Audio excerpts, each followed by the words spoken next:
Hey everybody out there in YouTube land, I'm John and I'm back with another video on my channel, Musings of a Marine. I'd like to thank everybody for watching my last video, and I got some new subscribers as well. So very much appreciate that. If you like my content, please subscribe, please give me the thumbs up. And it gives me great encouragement to keep doing this, though I do love it. And like that people actually listen to what I have to say.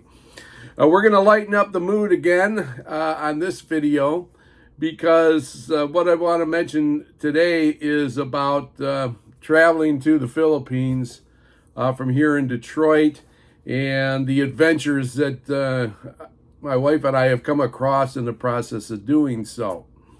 Now, for those of you who don't know much about me, I've been to the Philippines 8 times. And my wife is from Iloilo. The first 2 trips that I made to the Philippines, I did not go to Iloilo because I hadn't met my wife yet. We wouldn't meet for another 12 years. So it had been, a situation where I was stationed in Okinawa, Japan at the time in the Marines for 2 years. And my second year there, I had the opportunity to go to the Philippines twice on vacation. And those trips were simple and easy. You got on the military hop, as we called it, which was a 747 plane. You got on it at Kadena Air Force Base, and you flew to Clark. And it was $10 one way, and it was that simple. And when your vacation was done, you got on the hop and you flew back to Okinawa, Kadena. So really simple and easy to get your money exchanged. It was 18 pesos to the dollar back then. It was around almost 60 now, maybe more, I don't know, but it is around 60, I know that. So different times, but things were cheaper in the Philippines back in those days. You could stay at a nice hotel for 12 to 15 bucks a night. So there you go. So I've already talked about those trips, but it was easy peasy to get over there. Now, when I went to Iloilo for the first time with my wife, this was 2002, and we flew Northwest Orient Airlines, or Northwest as it was called.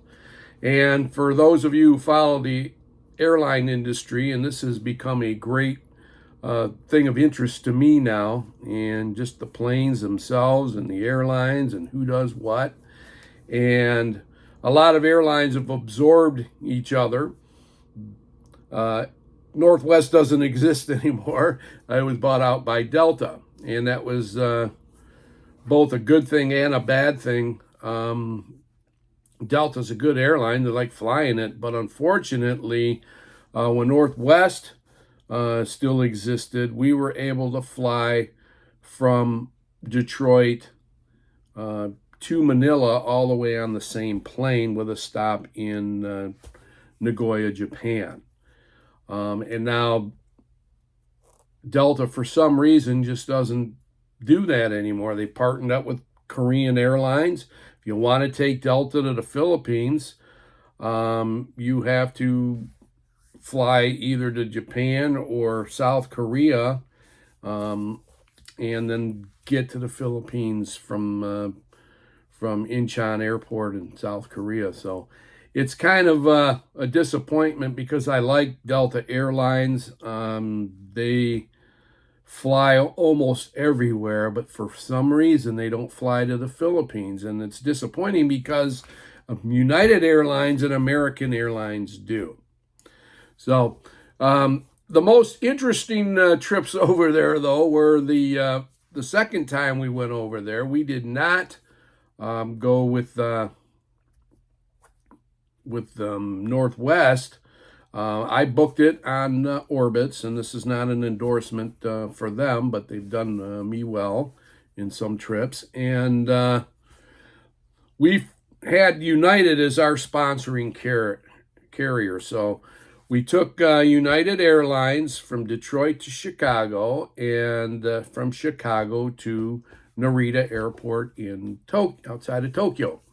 And there we picked up Japan Airlines and landed in Manila. And well, this is the only time I've experienced Japan Airlines, and it wasn't a good experience. Our luggage did not follow us from Tokyo to Manila. And then we had to file a lost luggage claim. And then we flew on in PEL, Philippine Airlines, to Iloilo. And it ended up being a blessing in disguise because normally, if you're not flying PEL when you arrive in Manila, and then you want to take PEL to Iloilo, you got to claim your baggage, then you got to check back in with that baggage in the domestic airport and pay the overweight fee. And we didn't have to do that on this trip. And why? Because our luggage was left in Tokyo and it actually was flown to Iloilo for us, and we got to pick it up the next day. Little bit of a hassle, but it definitely saved us some money in the process, and thank goodness it all worked out. And then on the way home, I'll tell you, this was the trip where we handled our luggage the least. We head back home. This time we fly to Hong Kong, and then we pick up, we actually fly Philippine Airlines to Hong Kong from Manila, and then we picked up United and flew to Chicago and then to Detroit. And that was interesting because when we got to Chicago, we found out that our flight was being delayed. And while my wife and I were talking about it, a pilot happened to hear us and he said, "Hey, there's another flight leaving for Detroit, in the next half hour or so. Maybe you could grab that one." So we did, and that worked out well. We got back to Detroit even quicker than we planned. But unfortunately, our luggage went on the original flight we were supposed to take. But great news, they literally delivered our luggage to our doorstep in our house in Redford the next day. So, scary thing, you're worrying about losing your luggage, but hey, it worked out well. And then we flew Northwest again in 2010. Again, simple, no problems there. And then 2014 came along, and that was an adventure. And this time, Cathay Pacific was the sponsoring airline. So we first had to fly from Detroit to Chicago O'Hare, and that turned out to be a huge hassle because the airline that we were flying, I don't remember if it was United or American, they just decided to cancel the flight that we were taking to Chicago, and I wasn't even notified of it. I checked on Orbitz just to see what our flight status was, and I noticed that we didn't have a flight to Chicago. So I'm in full panic mode. I call up Orbitz. I find out from the rep there on the phone that Cathay Pacific has to handle it. They're the sponsoring airline, and they are not open right now because, they're like 14 hours ahead of Detroit. So I call them, and the next morning, and I'm on hold for about an hour, and I'm at work, and I even had to, I'm trying to sell cars here, but hey, I'm leaving for the Philippines the next day, so who cares? I just sat at my desk and I just held on until the sales rep, the customer service rep got back on the phone with me. I knew there was another flight going to Chicago from Detroit, about an hour later, and I told him, "Hey, why don't you just book me on that?" But he had to get Cathay Pacific's permission. And that's ultimately what happened, and that was fine.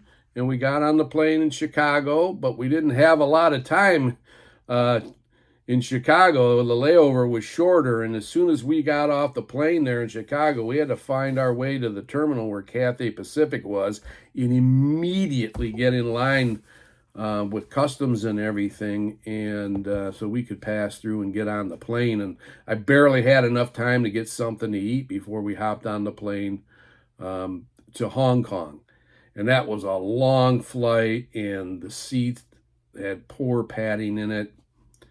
But we made it, and then we made it to Manila, and everything was fine. And when we came home on that trip, and we were checking in at the airport in Manila, and the lady checking us in had a puzzled look on her face all of a sudden, and then she had to talk to a supervisor. And come to find out, because of the goof up, we were actually booked in business class on the flight from Manila to Hong Kong. Now, it's only a 2-hour flight, but hey, I wasn't complaining, and we got to stay in their, in their lounge before the flight too, and get free food and all of that. So it ended up working out okay. It was a nice apology on Cathay Pacific's part. And so I got to give them kudos for that. But man, oh man, can you imagine if we'd arrived in the airport the day we were supposed to leave, only to find out our flight didn't exist?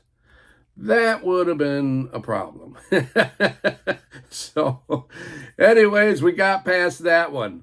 The next two flights that we've taken over there were through Philippine Airlines, and we flew out of Toronto. The first one went as smooth as could be. Flight left on time. We got there to Manila, and we didn't even have to carry our luggage to the domestic. They just put it on the plane, and off we went to Iloilo, no problem. The second time, well, that's another story. Our flight was delayed 3 hours, and we finally left Toronto, and we got to Manila. Now, no big deal because we had a layover in Manila. But, and our flight from Manila to Iloilo was not delayed. Now, on our trip in 2018, the first time we took Pell, our flight was delayed from Manila to Iloilo. But, again, no big deal. It almost seemed like they had a shortage of planes. And such is the case in this trip, too. So when we finally make it back to Iloilo, great. Have a great time, good vacation. And then we're getting ready to leave. And we get into our plane to head back to Manila from Iloilo. And what happens? One of the engines on the plane doesn't want to start. So the plane gets pulled off to the side. We all have to get off and wait, and our flight is delayed. And they give us free Jollibee, as an apology, but whatever. We finally get on the plane, and we get to Manila, and unfortunately for some people on our flight to Manila, they missed their connection. Di and I didn't because of the layover in Manila. However, we were cutting it very close, or so we thought. So what happened was one of the agents for Philippine Airlines rushed us through customs. We didn't have to wait in a long line with all the other people. I'm sure they weren't happy when they saw us cut in front of them, but oh well. And then off to our gate where we were supposed to board. And then only to find out that the flight was delayed. I don't remember how many hours, but it was delayed arriving to Manila from Toronto. And then we had to wait for all the passengers to get off of it and then fly back to Toronto. And again, it was probably around 3 hours delay on that. So it left kind of a bad taste in my mouth about Philippine Airlines. I think you can understand why. However, I have watched a video on YouTube recently that rates Philippine Airlines is one of the best airlines for being on time in all the Asian airlines. So hopefully they've gotten it together. They had a hard time. They were potentially going to go bankrupt, but they restructured. It's a healthy airline now, and it seems like they've not only recovered, but they've got themselves together in terms of logistics and customer service. And that's great to know. But we are not taking them on this trip in September. We're going to fly out of Detroit, and Philippine Airlines doesn't fly out of Detroit. So we haven't bought our tickets yet, and we haven't quite decided how we're going to get there. But from what I can see, on the online booking sites, the best one for us would probably be United Airlines. And that's the thing. Now, we're flying to Cebu this time. We're going to skip over Manila because it's so crowded. United Airlines and now even American Airlines fly to the Philippines and fly to Cebu even. And that is a great thing. We can bypass Manila, and Cebu is a closer city to Iloilo than Manila is, so the flight would be shorter to get to Iloilo once we arrive in the Philippines. So that's a wonderful thing, and I've always liked United, and as I've mentioned, I also researched the planes and the aircraft that they primarily use to go across the Pacific Ocean. You're either going to be on a Boeing 777 or a Boeing 787 or an Airbus 350. And the Philippines Airlines likes to use the Airbus 350. I like the Boeings better. The 787 is probably the best designed aircraft for long distance flights. It has more oxygen level in the cabin, more humidity so you don't get parched and deal with the dry mouth, as I often do when flying over there. And it's just designed better than the other aircraft. It's just a more modern design and gets better fuel economy too. Now, it doesn't quite fly as far, but in this case, it can fly enough to get us across the big pond. So anyways, that's the one that we probably will take. But the reason I like the Boeing aircraft, and you could take it or leave it for this one, is on the back of the aircraft, it kind of curves and becomes more narrow. Now, when Diane and I flew to the Philippines on PEL in 2018, we were flying on a Boeing 777. We sat in the very back of the airplane because we wanted to sit together, and it hadn't been booked that way by our agent. So we were actually in two aisle seats across from one another. So we requested to sit next to each other. They had to put us in the back of the plane, but it was no problem because there was only two seats in the last row, and because of the curvature of the plane, there was this big gap between my window seat and the bulkhead itself. And therefore, I could put my carry-on in there, and I had all the room for my feet underneath the chair in front of me. So that worked out great. And the Boeing 787 is designed the same way. So that's what I would prefer rather than the Airbus 350, which Delta likes to use. If we were to take them, not only would it cost a little more, though we would have less layovers, but we would be on the Airbus 350. And I've got to be either on the aisle or only having to step over Diana to get to the aisle. So it looks like it's the best way to go, and hopefully that'll work out. So, hey, if anybody wants to comment about their flights there and the pitfalls they ran into and their preferred airlines and why they prefer those airlines, please comment. I would love to get opinions from everybody. So when Diane and I get ready to buy our tickets, we can make the most informed decision. But until then, thank you so much for tuning in and watching this video. God bless you all. Take care, and as always, Semper Fi.